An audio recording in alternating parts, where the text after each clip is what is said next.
Perkenalkan, kami dari kelompok 5. Kali ini kami akan menampilkan video praktik berbicara kuliah umum dengan materi berbicara persuasif yang beranggotakan saya Arsenalia Al-Muslimah dengan NIM 2505 1101 822. Saya Ratu Arka Dewi dengan NIM 2505 1207 8995. Saya Rizka Mutiara Dewi dengan NIM 2505 1207 816. Saya Irlen Martiranis dengan NIM 2505 1105 086. Saya Hana Yedi Pertiwi dengan NIM 2505 11 03 625. Baik, salam kenal semuanya dan selamat menyaksikan. Bye-bye.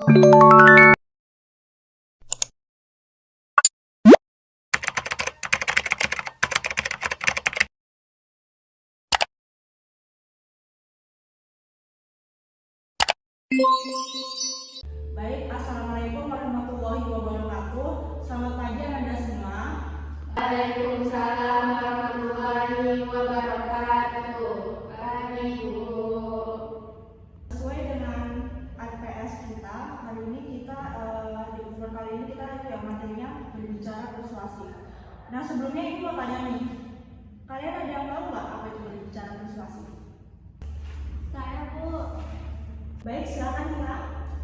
Berbicara persuasif adalah seni berkomunikasi untuk meyakinkan, membujuk atau mengajak audiens atau pendengar untuk melakukan sesuatu apa yang disuruh oleh pembicara.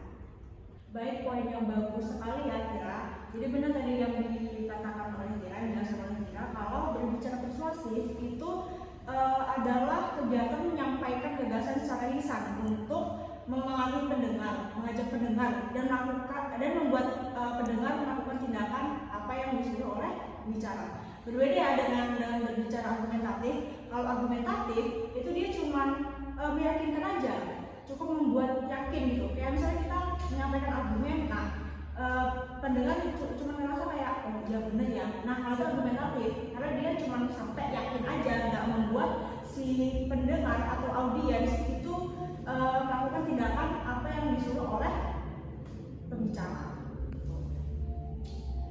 Baik, tujuannya itu mempengaruhi sikap pendengar, lalu mengajak melakukan tindakan dan mengubah atau memperkuat pendapat.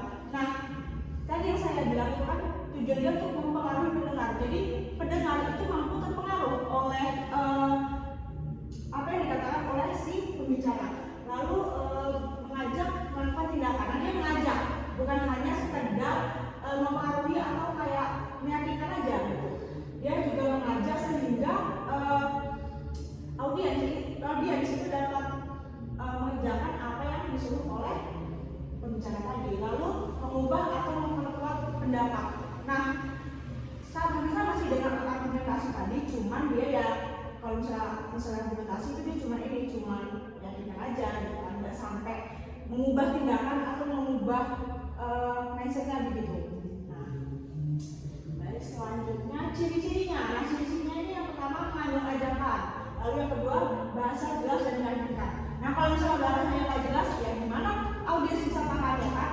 Dan meyakinkan. Kalau misalnya itu meyakinkan, tujuan persuasi dari tadi itu tuh bisa gagal. Karena yang memang tujuannya tadi harus mampu meyakinkan dan mampu mempengaruhi, mampu juga mengajak, terus juga membuat si audiens itu melakukan tindakan. Nah, lalu berbasis fakta atau alasan. Jadi harus ada fakta yang jelas, ada juga alasan yang jelas. Karena kalau misalnya cuma kayak apa ya, kayak ya itu kan menurut aku jadi gini nggak bisa, karena kayak itu apa ya? Jadi audiens tuh merasa kayak enggak sih, nggak kayak gitu, kok nggak gitu, gitu. Jadi memang harus ada fakta dan alasan yang jelas dan kuat gitu, yang memang mampu diterima oleh audiens. Lalu terakhir tidak memaksa. Nah ya namanya juga mempersuasi itu kan kita hanya memberikan saja kan, kayak apa ya? Ya kita sharing aja, kita berbagi aja, kita juga memberitahu aja gitu. Kalau misalnya mereka nggak bisa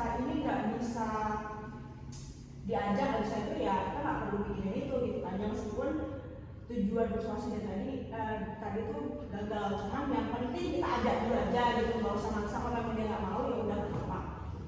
Lalu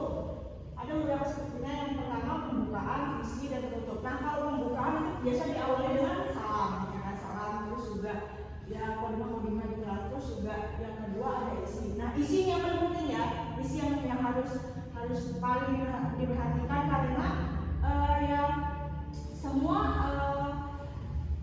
kandungan yang ada di persuasi itu pasti isi yang paling kuat. Jadi memang isi fondasi yang kuat gitu karena memang ya kita untuk mengajar itu kan dari isi tadi, ya dari isi tadi. Lalu yang terakhir adalah penutup. Ini juga biasa dari oleh salam kan. Ya. Lalu ada beberapa unsur persuasi. Yang pertama etos, yaitu kredibilitas pembicara.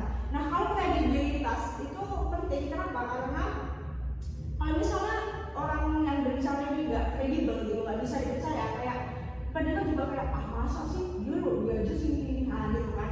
Jadi memang kalau kredibilitas ini jadinya lebih personal ya, kayak citra diri dari si pembicara gitu. Kalau misalnya citra dirinya udah jelek ya apa ya, pendengar audiens bakal susah percaya gitu sama apa yang dikatakan oleh si pembicara.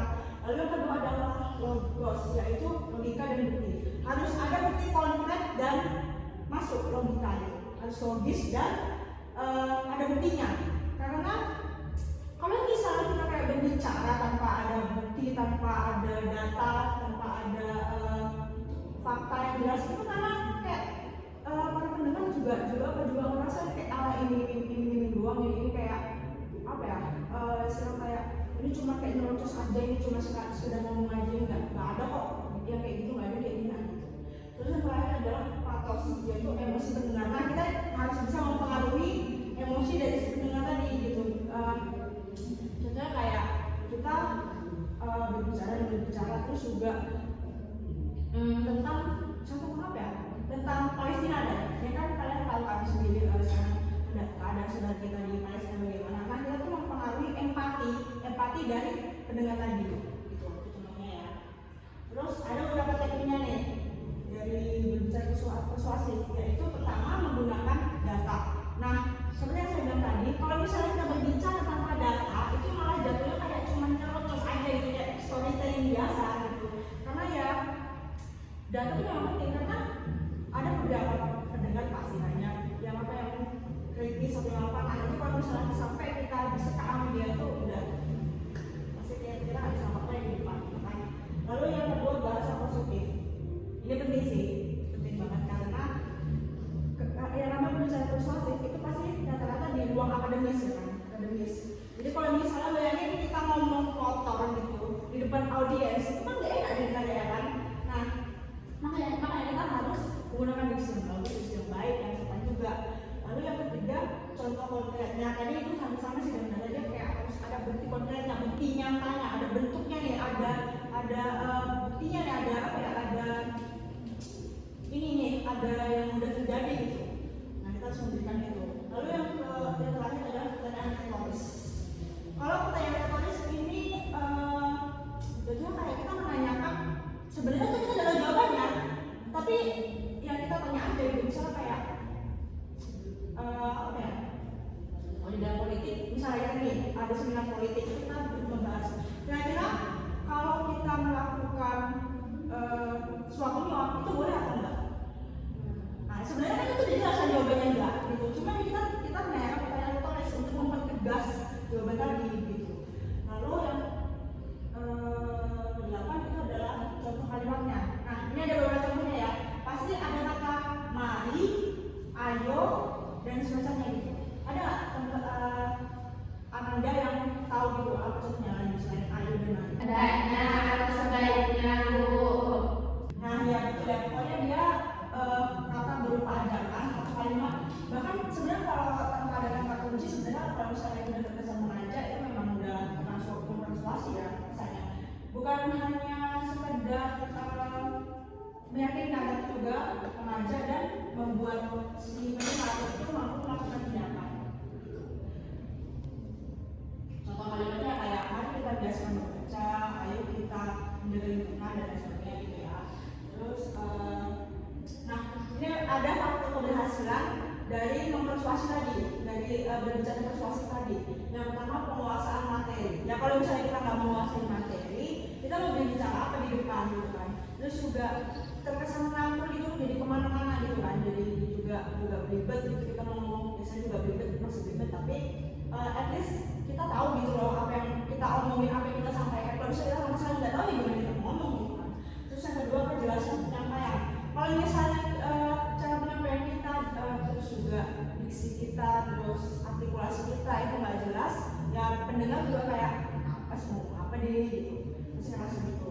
Terus yang ketiga, percaya diri. Nah, the power of confidence, kekuatan kepercayaan diri itu sangat berpengaruh dengan kelihatan loh orang yang berbicara itu tapi nggak tahu nggak percaya diri gitu.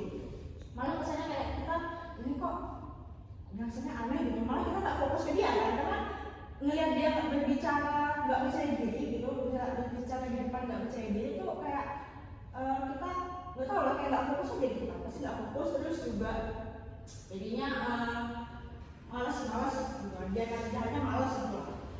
Terus yang terakhir, pemahaman audiens. Nah, ketika kita mampu membuat audiens paham, itu juga tujuan persuasi tadi berhasil.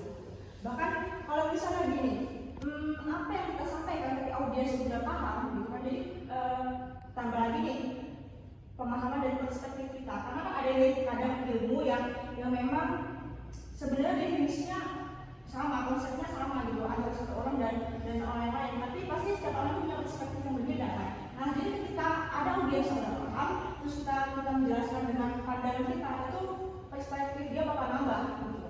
Jadi ternyata gini, oh ternyata perspektif orang ini gitu. Tapi ya kalau misalnya ada audiens yang belum paham, ya tujuan kita tuh untuk membuat si audiens itu paham gitu. Nah, lalu yang terakhir adalah penutup. Nah, kesimpulannya ya, berbicara persuasif itu yang kegiatan lisan untuk mempengaruhi, mengajak dan membuat si audiens itu melakukan tindakan. Nah, berbicara persuasif ini juga membutuhkan latihan agar pesan dapat mempengaruhi pendengar secara efektif. Karena kalau kita nggak biasa ngomong gitu kan, pasti nyoba ngomong tuh ribet gitu. Kita nggak biasa ngomong di depan, itu juga pasti kayak terus juga kayak remon gitu kan. Nah, itulah tujuan presentasi di setiap kelas gitu kan. Gitu ya Anda. Jadi kalau misalnya kalian dulu gitu kan mengatakan menulis presentasi, itu sebenarnya untuk melatih public speaking kita gitu. Apalagi lagi kita kan dari pendidikan gitu, jurusan pendidikan. Yang pasti nanti ketika di kelas kita harus berbicara di depan siswa gitu. Baik, Ananda, apakah ada yang ingin ditanyakan? Saya Bu, izin bertanya Bu, apa perbedaan antara komunikasi persuasif dan komunikasi informatif Bu? Baik, pertanyaan yang bagus ya, Hana. Jadi apa ya tadi bedanya berbicara informatif dan persuasif? Kalau kita berbicara informatif, itu kita hanya sharing ilmu, kita hanya membagikan ilmu, kita hanya ingin menambah wawasan dari audiens. Seperti ibu ini, ibu ini sebenarnya berbicara informatif juga, tapi tetap interaktif gitu. Ibu memberikan ilmu, tapi kalian tidak bisa menanggapi dan bisa bertanya gitu. Nah, ini disebutnya berbicara informatif karena ibu mentransfer ilmu ke kalian gitu. Nah, begitu juga nanti ketika kalian di kelas itu kalian termasuk berbicara informatif karena kalian membagikan ilmu dengan siswa-siswi kalian. Lalu kalau berbicara persuasif tadi seperti yang ibu jelaskan, kalau berbicara persuasif itu dia tujuannya mengajak dan mempengaruhi dan membuat si audiens itu melakukan tindakan sesuai dengan apa yang dikatakan oleh si pembicara. Nah, kalau persuasif itu dia bukan hanya memberikan informasi gitu, memberikan ilmu, tapi juga mengajak gitu, mengajak. Nah, kalau informatif dia hanya sekedar memberikan pengetahuan. Nah, itu bedanya. Bagaimana, Nana? Baik Bu, terima kasih Bu. Baik, Ananda semua, apakah masih ada lagi yang ingin bertanya? Saya Bu. Saya Bu izin bertanya, mengapa pemilihan diksi penting dalam berbicara persuasif? Baik, terima kasih ya. Aku pertanyaannya bagus sekali ya. Kenapa kok bisa diksi itu sepenting itu gitu dalam berbicara persuasi? Karena kita harus ngerti juga gitu sama situasi audiens.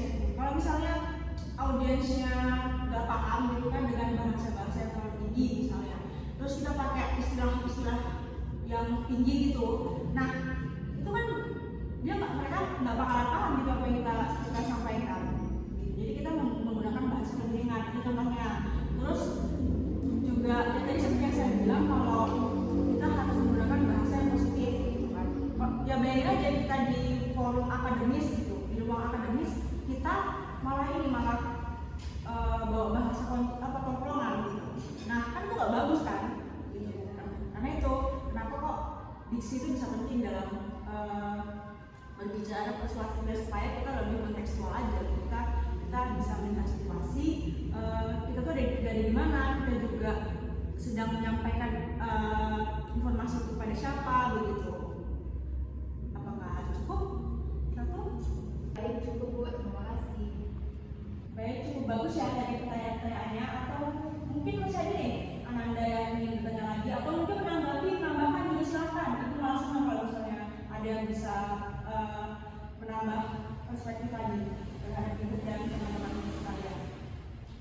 Bu, saya ingin menambahkan, dari yang saya pahami, etika berbicara persuasif adalah cara menyampaikan ajakan atau pengaruh kepada orang lain dengan sopan, jujur, dan tidak merugikan orang lain.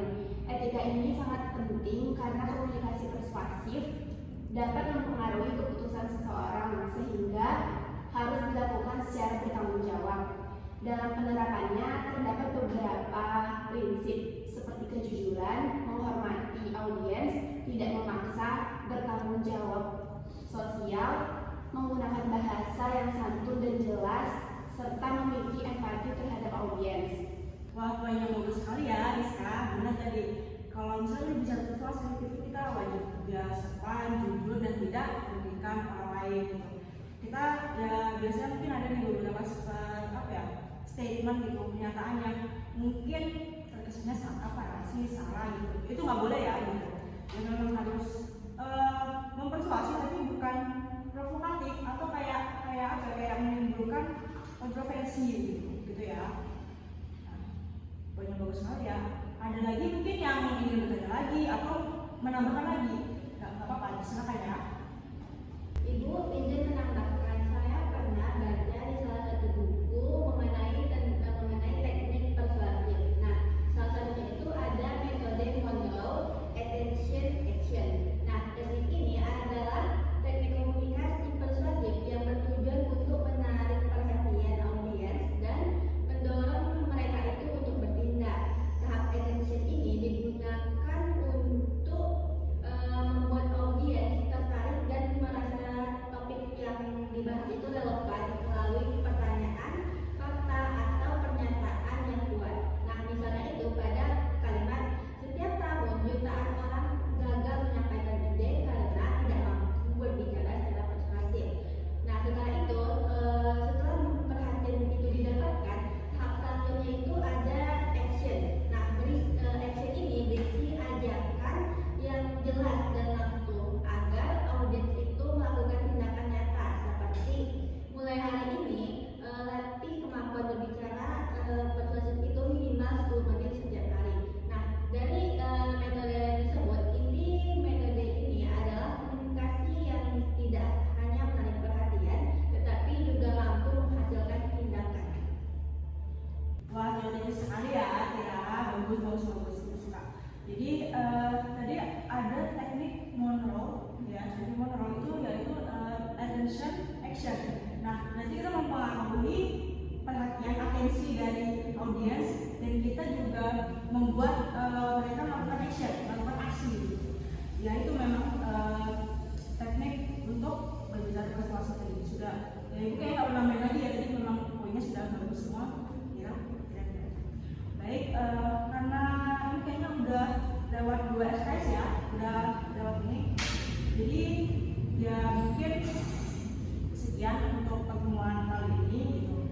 Nanti tugasnya akan dikirim di Google Classroom ya, dan